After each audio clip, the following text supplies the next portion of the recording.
கொடுத்ததுக்கப்புறம் என்ன சோழமத்தா கதையே போயிருச்சு அப்படிங்கிற மாதிரி தான். அவங்க தான் வாங்கிடுவாங்க, வேற வழி இல்லை. நல்ல மனுஷன், கரெக்டாக பேசினார்.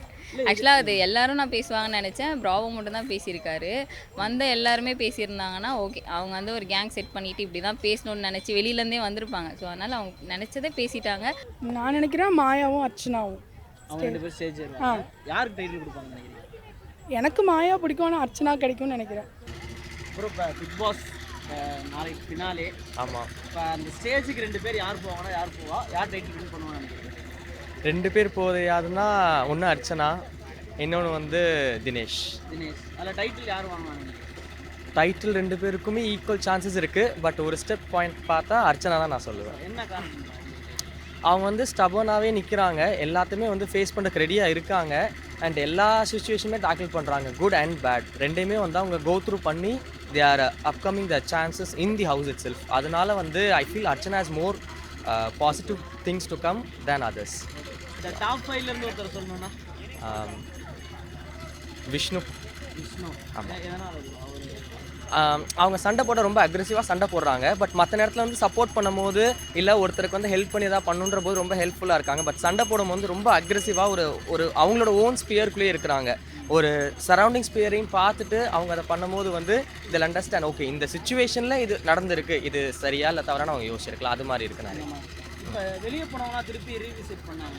ஆமாம். அப்போ வந்து எந்த ஒப்பீனியனும் மாறின மாதிரி தெரியல, அதே மாதிரி அதே ஏ டீம் பி டீம்ன்ற மாதிரியே போயிட்டு இருந்துச்சு. எனக்கு அப்படி தான் தெரியுது, ஏ டீம் பி டீம்ன்ற மாதிரியே ஒரு காம்போக்குள்ள அவங்க ஸ்பியருக்குள்ளே தான் அவங்க போயிட்டு இருக்க மாதிரியே இருக்குது.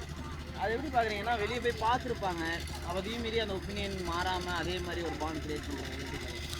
அவங்க வெளியில் போயிட்டு அந்த டிவியில் திருப்பி அந்த எபிசோட்ஸ் பார்த்தாலுமே வந்து பட் அந்த சுச்சுவேஷனில் ரியலாக இருந்தபோது அவங்களுக்கு அது தோணி இருக்கும், ஓகே அவங்க நமக்கு அதை பண்ணல, அவங்களுக்கு அதை பண்ணுறாங்க அப்படின்னா அவங்க மைண்டில் அது மென்டாலிட்டி ரெஜிஸ்டராக இருக்கும் போது வந்து ஸோ அந்த A team B team form ஆகுது அப்படியே கேரி ஃபார்வர்டாக இருக்கும். பட் இன்டர்னலாக அவங்களுக்குள்ள ஏ டீம் பி டீம் இருந்திருக்க வாய்ப்பே இல்லை. வெளில பார்வையாளருக்கு அது தெரிஞ்சிருக்கலாம்.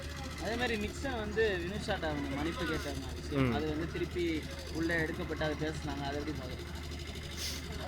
அவங்க அதை மன்னிப்பு கேட்டிருக்கணுன்றதை வந்து திருப்பி அவங்க உறுதிப்படுத்தின வந்து ரொம்ப சரியான விஷயம். அது எல்லாருக்குமே என்ன ஒரு பாடமாக இருக்குன்னா, நீங்கள் அதை அந்த இடத்துல அறிஞ்சு பண்ணீங்களோ அறியாமல் பண்ணீங்களோ, நீங்கள் பண்ண தப்புன்னு வந்துட்டு ஒரு மன்னிப்பு கேட்கும் போது அது ஒரு இடத்துல வந்து சமாதானம் ஆயிரும். மன்னிப்பு கேட்க வச்ச சூழ்நிலை வந்து வித்தியாசமாக இருந்திருந்தாலுமே வந்து பட் அந்த இடத்துல மன்னிப்பு கேட்ட வந்து ஒரு நல்ல விஷயம் தான். நிக்சன் வேற மாதிரி எடுத்துக்கிட்டாரு, ஏன்னா அவங்க வந்து நீங்கள் ரிஜிஸ்டர் பண்ணுறீங்க அப்படின்ற மாதிரியே வந்து வினுஷாவை சொல்லிட்டு இருந்தாங்க, நீ திருப்பி வந்து அந்த விஷயத்தை வச்சு என்ன ரிஜிஸ்டர் பண்ணுறீங்க. அவர் ஆக்சுவலி ரிஜிஸ்டர் பண்ணதுனால தானே அவர் திருப்பி கேட்டுக்கிட்டே இருக்கிறாரு. ஸோ இட்ஸ் ராங்ல. நீ ஒரு பொண்ணுக்கிட்ட இன்னொரு பொண்ணை பற்றி பேசினா டெஃபினெட்லி இது ஹர்ட் ஆக தானே செய்யும். And who are you to her? You're a third person. நீ உனக்கு அந்த 60 கேமரா முன்னாடி ரெஜிஸ்டர் பண்ணுறாங்கன்னு தோணுதுன்னா நீ அதே 60 கேமரா முன்னாடி தானே அவங்களையும் நீ பேசின. She has a family, she has a background and she has a reputation. Without that அவங்க எவ்வளோ கஷ்டப்பட்டு வந்திருப்பாங்க இந்த ஃபீல்டுக்கு. It's not that easy. போனோடனே சினிஃபீல்டே எனக்கு கொடுங்க அப்படின்னு சொல்லிலாம் கிடைக்காதுல்ல. ரெக்கமெண்டேஷன் என்னதான் இருந்தாலுமே we can't go there. அந்த டேலண்ட்னு ஒன்று இருக்கும். She has the talent, she gain that. அதனால தான் கூப்பிட்டுருக்காங்க. எத்தனையோ பேர் வந்து பிக் பாஸ்க்கு ட்ரை பண்ணிட்டு இருக்காங்க. But the matter is Vinusha வந்து அவங்களுக்கு கிடச்சிருக்குன்னா ஷி ஹேட் தட் சம்திங். அப்போ உனக்கு அந்த 60 கேமரா தெரில, அப்போ நீ ரிஜிஸ்டர் பண்ணது தெரில. இவங்க பாதிக்கப்பட்டவங்க வந்து சொல்லும் போது அது ரிஜிஸ்டர் ஆன மாதிரி இருக்குன்னா who has to question her? So Kamal sir சொன்ன மாதிரி அவங்க பாதிக்கப்பட்டவங்க அங்கே இல்லை, நீங்களே ஏன் கேட்டுகிட்டே இருக்கீங்க? அஃபண்ட் ஆனவங்க அங்கே பேச முடியல, அவங்க பேசுகிறாங்க, உனக்கு பதில் கேட்குறாங்க, நீ ஏனே பண்ணாதது அவங்க சொல்லலைல்ல. ஸோ உனக்கு அது ஹர்ட் ஆகுது இல்லை? ரிஜிஸ்டர் பண்ணுறாங்க, நம்ம பேர் கெடுதுன்னா அவங்களோட பாடி ஷேமுங்க ஒரு தப்பான ஒரு விஷயம் தானே. அதே மாதிரி பிரதீப்போட அந்த ரெட் கார்டு இஷ்யூ வந்து ப்ராவோ பேசினார், இந்த மாதிரி விசாரிச்சிருக்கலாம், விசாரிக்காமல் கொடுத்துட்டோம் அப்படின்ற மாதிரி வந்தவங்க எல்லாருமே ஒரு மாதிரி ஃபீல் பண்ணிட்டு இருந்தாங்க. அந்த விஷயத்தை எப்படி பார்க்குறாங்க? கொடுத்ததுக்கப்புறம் என்ன சோழமத்தா கதையே போயிருச்சு அப்படிங்கிற மாதிரி தான். ஆக்சுவலி பிரதீப் இருந்திருந்தால் கேம் சேஞ்ச் ஆகிடுக்கும், அர்ச்சனா வந்திருக்க மாட்டாங்க. Archana has gone the gain point இதுலேருந்து வந்ததுனால, ஒய் கார்ட்லேருந்து வந்ததுனால. ஸோ வேறு வழி இல்லை, கொடுத்தாகணுங்கும்போது ஓவியஸாக அர்ச்சனாவுக்கு தான் கொடுத்தாகிற மாதிரியான சுச்சுவேஷன் அவங்களே சர்க்கம்ஸ்டன்ஸ் உருவாக்கிட்டாங்க. அர்ச்சனா இல்லை, கூட இருக்கிற ஹவுஸ்மேட்ஸ் உருவாக்கி கொடுத்துட்டாங்க, நீயே எடுத்துகிட்டு போயிரு கப்பு அப்படிங்கிற மாதிரி. ஸோ தட் அவங்க தான் வாங்கிடுவாங்க, வேற வழி இல்லை. விச்சு மம்மியை தான், பட் விச்சு மம்மி வந்து அவங்க எவிக்ட் ஆகிட்டாங்க. பட் நாங்கள் அவங்கள தான் எக்ஸ்பெக்ட் பண்ணிட்டு இருந்தோம். ஆமாம். இப்போ இந்த சீசனை பற்றி நீங்கள் என்ன ப்ரோ நினைக்கிறீங்க? இது வரையும் ஒரு 6 சீசன் வந்திருக்கு. இந்த சீசனை பற்றி நீங்கள் என்ன நினைக்கிறீங்க? ஒன் வேர்டில் சொல்லுங்கள். Different season. முன்னாடி இருந்த விட இது வந்து ஃபன் எலிமெண்ட் கம்மியாக இருந்தது, பட் சண்டைகள் அதிகமாக இருந்தது. வாழ்க்கை பாடங்கள் நிறையா இருந்தது கமல் சார் கிட்டேருந்து. உங்களை பொறுத்த வரைக்கும் எனக்கு இந்த சீசனே பிடிக்கல. என்ன காரணமாக இருக்கும் இதுக்கு முன்னாடி பழைய சீசன்? பழைய சீசன்லலாம் பார்த்தோன்னா இட் ஒன்ட் பி லைக் ரொம்ப வெஞ்சன்ஸு பேக்லாக்லாம் ரொம்பலாம் இருக்காது. பாலா இருந்த சீசனே நம்ம வந்துட்டு என்னப்பா இவர் இப்படி பேக்லாக் வச்சு வந்துட்டு இருக்கிறாரு அப்படிங்கிற மாதிரி இருக்கும். இது வந்துட்டு இவங்க கத்தலாம் இல்லை, நீதி நேர்மை நியாயமே எல்லாத்துக்கும் போகிறாங்க. ஆனால் அதே அவங்க தப்பு பண்ணுறதை யாரும் கேட்கவே மாட்டேங்கிறாங்க. ஒரே அழுகாட்சியாக இருந்தது. எதுக்கு ரெட் கார்டு கொடுக்குறாங்கன்னே தெரியாமல் கொடுத்துட்டு போனாங்க. ஸோ ஆனாவுன்னா அதுதான் எதுக்கு ஒருத்தர் ஒரு தடவை பண்ணிட்டாங்க, சரி நான் இதே நான் பண்ணுறேன்னு தான் ஆரம்பிச்சுட்டே வந்தாங்க. இந்த சீசன் அவ்வளோவா ஹாப்பினஸ் கொடுக்கல, முடிஞ்சா போகுதுன்றது. மேடம் இப்போ பிக் பாஸ் நாளையோட முடியுது ஃபினாலே.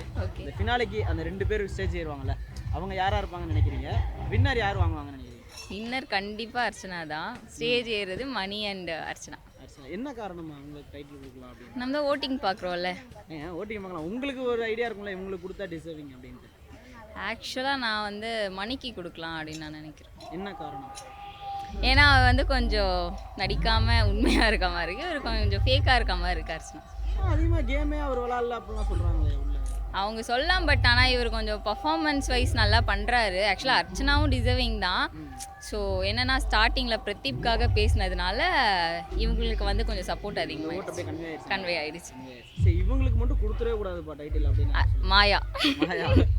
என்ன காரணம் மாயா அவங்களுக்கு வந்து கொடுத்துடவே கூடாதுப்பா? ஆக்சுவலாக அவங்க வந்து அதுதான் எப்படி சொல்கிறது, கேங் சேர்த்துட்டு அது ஒரு மாதிரி இவங்க எல்லாரையும் ஹர்ட் பண்ணிட்டு ஒரு கேம் வந்து விளையாட வேணும், அதனால எனக்கு மாயா கொடுக்க வேணும்.